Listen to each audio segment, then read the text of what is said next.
Assalamualaikum warahmatullahi wabarakatuh. Kembali lagi di channel Suliyu. Malam ini saya berkunjung ke salah satu pusat konsultasi bantuan hukum. Sekarang ini saya lagi ada di kantornya.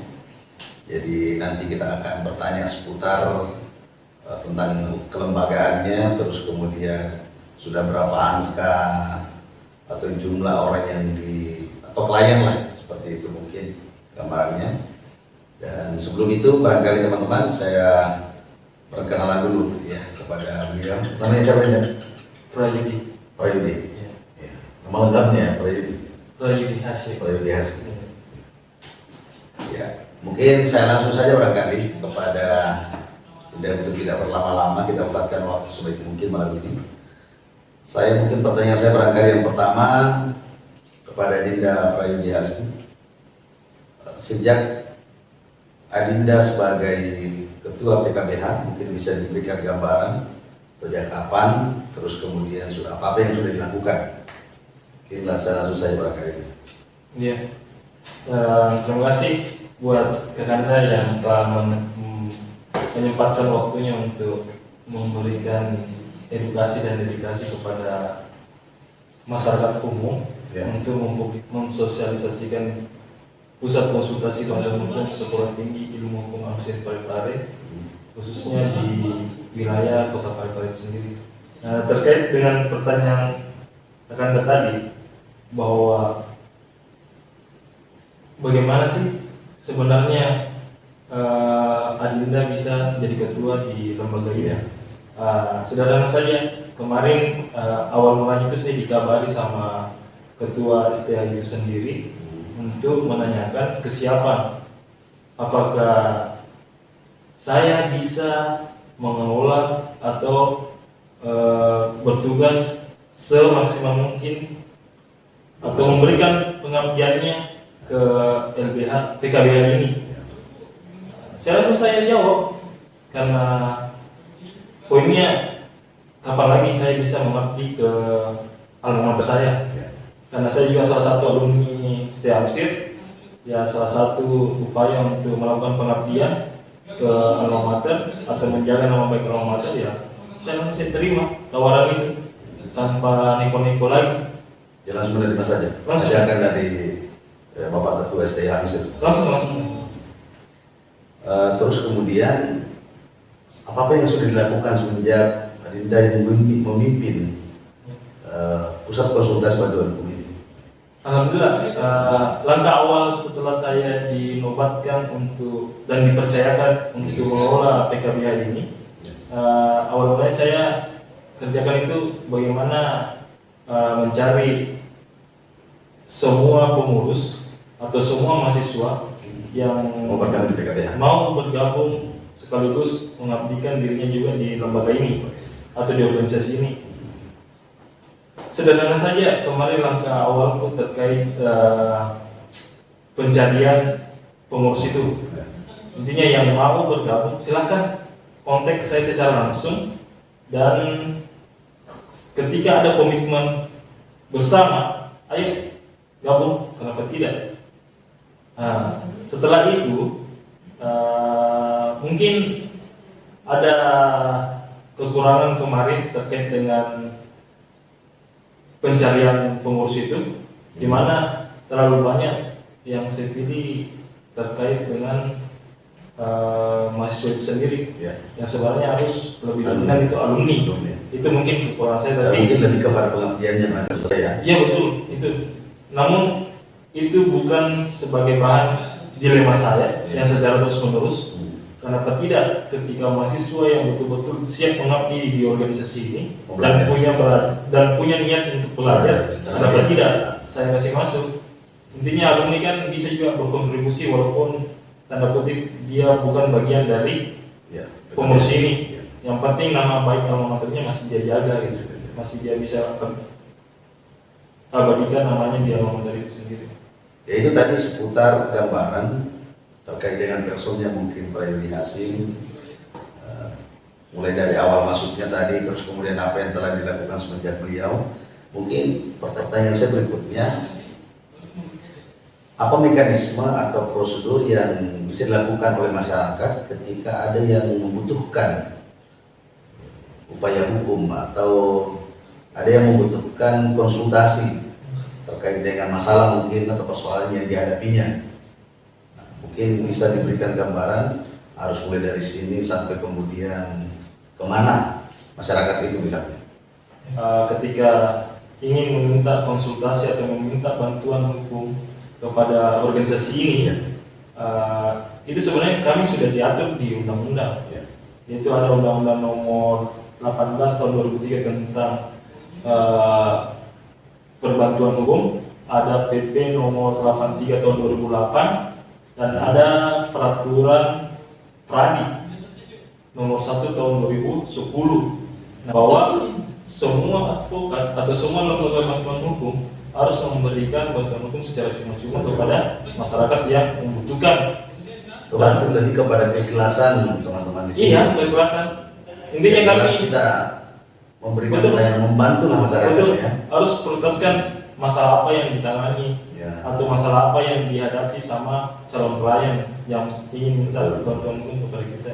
Karena kita tidak menutup kemungkinan masyarakat memang butuh dengan upaya hukum itu, tapi dia tidak tahu kemana dia. Betul. Makanya dengan adanya pusat konsultasi bantuan hukum ini salah satu tempat atau lembaga yang memberikan bantuan bantuan dalam hal secara cuma-cuma.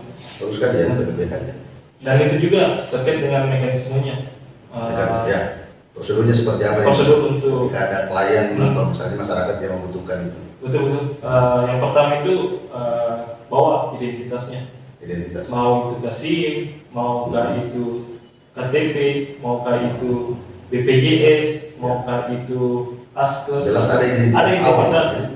Bahwa jelas bahwa pemohon namanya, nama jenis kelamin, alamatnya di mana, lengkaplah. Nah, yang kedua itu mungkin menguraikan permasalahan yang dihadapi baik secara lisan maupun tulisan. Yang sesederhana itu saja. Sesederhana itu, uraikan saja masalah apa memang masalah yang kita hadapi sekarang. Artinya betul-betul bantuan ya. Iya. Bantuan hukum artinya ketika warga tidak mampu menyampaikan secara lisan, bisa melalui tulisan. Begitu juga sebaliknya. Bisa secara lisan juga ya. Bisa. Kalau dia tidak bisa menulis misalnya. Bisa.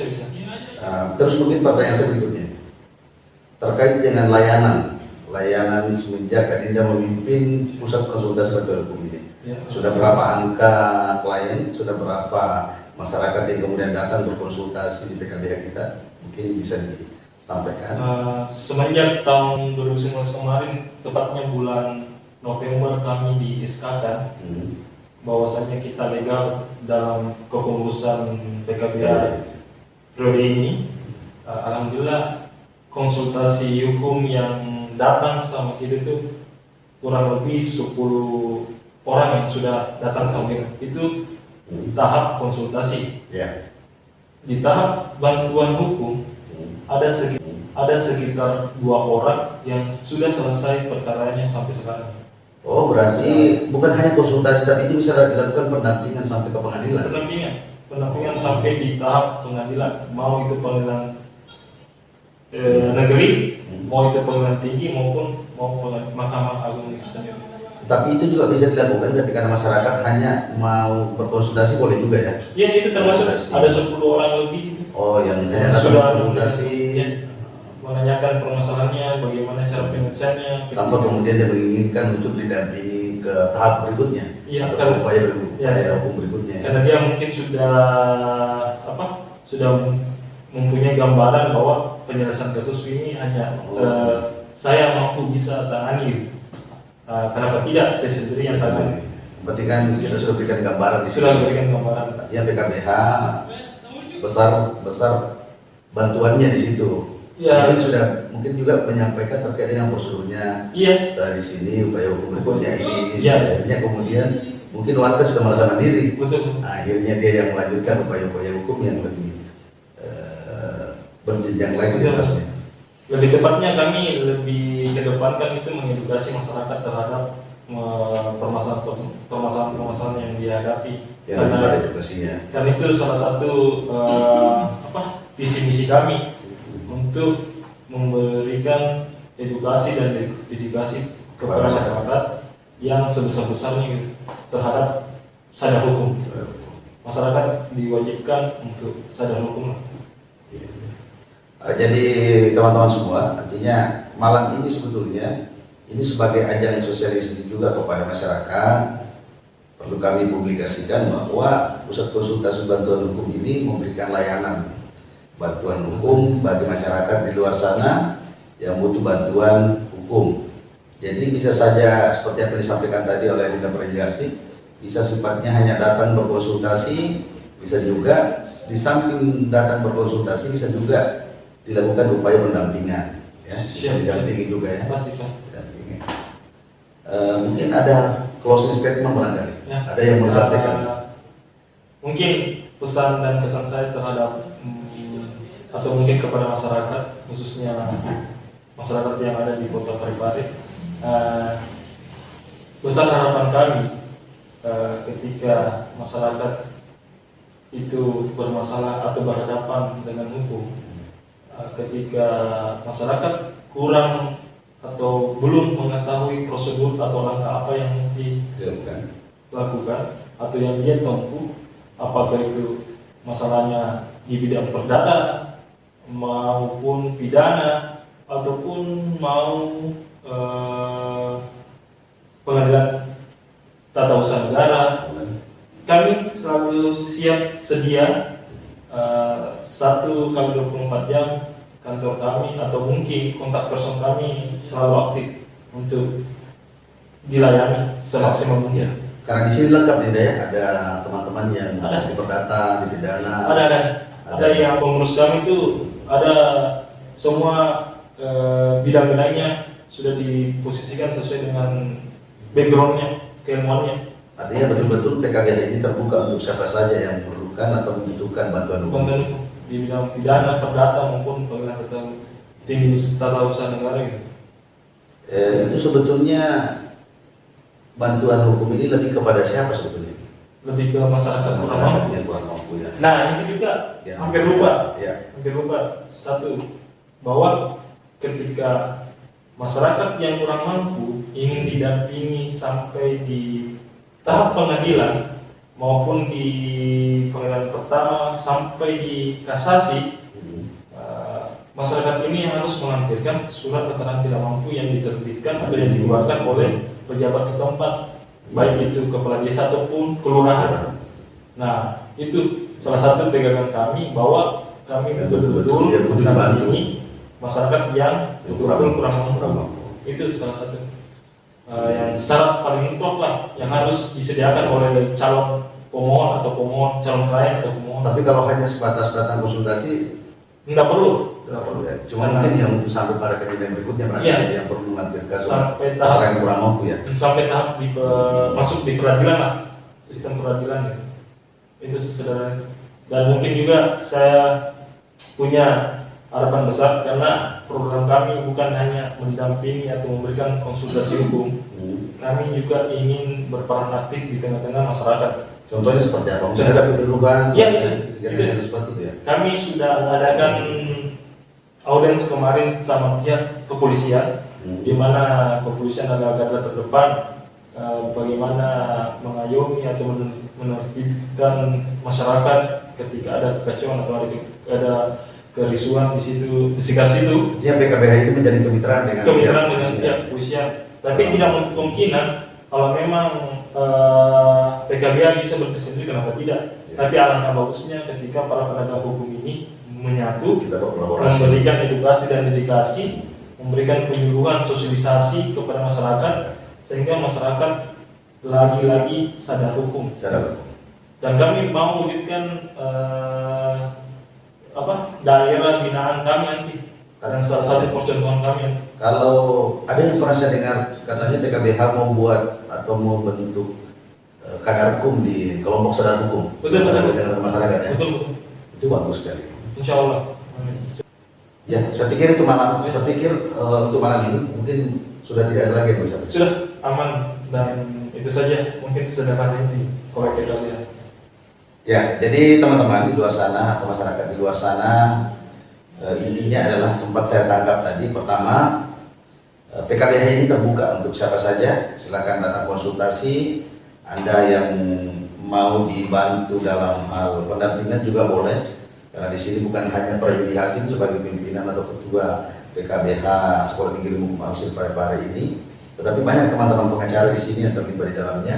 Ada juga mahasiswa-mahasiswa seperti apa yang disampaikan oleh beliau tadi, ada juga alumni-alumni yang kemudian senantiasa tujuannya untuk mengabdikan diri dan juga kemudian berkontribusi kepada pihak kampus, kepada alma mater lah ini, alma mater. Terus yang kedua, sekarang ini juga pusat konsultasi bantuan hukum ini juga menjadi kemitraan dengan pihak penegak hukum lainnya, samping dia pihak kepolisian, kejaksaan, pengadilan mungkin. Terus kemudian tadi yang saya sempat dengar juga tadi, ada wacana, bukan wacana, ini sudah beberapa yang dilakukan kemarin, penyuluhan. Ada beberapa kegiatan-kegiatan penyuluhan yang dilakukan di masyarakat. Tentunya itu lebih kepada memberikan edukasi ke masyarakat dalam rangka masyarakat dapat mengetahui sebetulnya hukum itu seperti apa sih, sebetulnya prosedurnya seperti apa sih. Nah itulah PKBH banyak terlibat di situ, kolaborasi dengan teman-teman penegak hukum lainnya. Terus yang selanjutnya yang sempat saya dengar tadi, bahwa setiap masyarakat yang mau berkonsultasi silakan membawa KTP atau identitas diri. Tadi cukup mudah sekali, kalau tidak ada KTP misalnya atau kehilang misalnya, bisa bawa SIM, tidak ada SIM bisa bawa BPJS-nya. Intinya ada data diri yang kemudian nanti bisa diperlihatkan ketika berkunjung ke kantor PKBH ini, agar supaya itu yang bisa dicatat nantinya mungkin di buku registrasi, namanya ini, jenis kelaminnya, agamanya, tempat tanggal lahir, dan apa lagi namanya, alamatnya dari mana. Itu mungkin bisa membuktikan nanti. Saya pikir itu barangkali sebagai tahap sosialisasi PKBH, meskipun PKBH ini sudah lama sebetulnya terbentuk, tetapi Adinda Prayudi Hasim ini mengajak saya untuk kemudian kita menyampaikan kepada halayak, kepada publik, kepada masyarakat yang membutuhkan bantuan hukum. Alhamdulillah saya hadir pada malam ini di kantor PKBH, cukup sederhana tempatnya, tapi saya kira banyak sekali edukasi-edukasi yang lahir atau ilmu pengetahuan yang lahir pada tempat ini. Mungkin itu saja barangkali teman-teman di luar sana atau masyarakat di luar sana. Intinya adalah ketika kita punya masalah dengan hukum, silakan berkunjung ke PKBH. Insya Allah bisa dibantu, insya Allah bisa dibantu. Ini itu barangkali ya. Terima kasih atas kebersamaannya, sudah menjadi waktu tadi ya. Ya. Baik, itu mungkin yang dialog kami tadi dengan Adinda saya Prayudi Hasim. Tentunya saya atas nama pemilik channel ini, pemilik channel Usul ini, mengucapkan banyak terima kasih atas kebersamaan kita mulai dari awal tadi sampai terakhir, dan insya Allah kita akan bertemu di lain waktu, di lain kesempatan. Jangan lupa bahagia, salam satu layar. Wabillahi taufiq wal hidayah. Wassalamualaikum warahmatullahi wabarakatuh. Waalaikumsalam warahmatullahi wabarakatuh.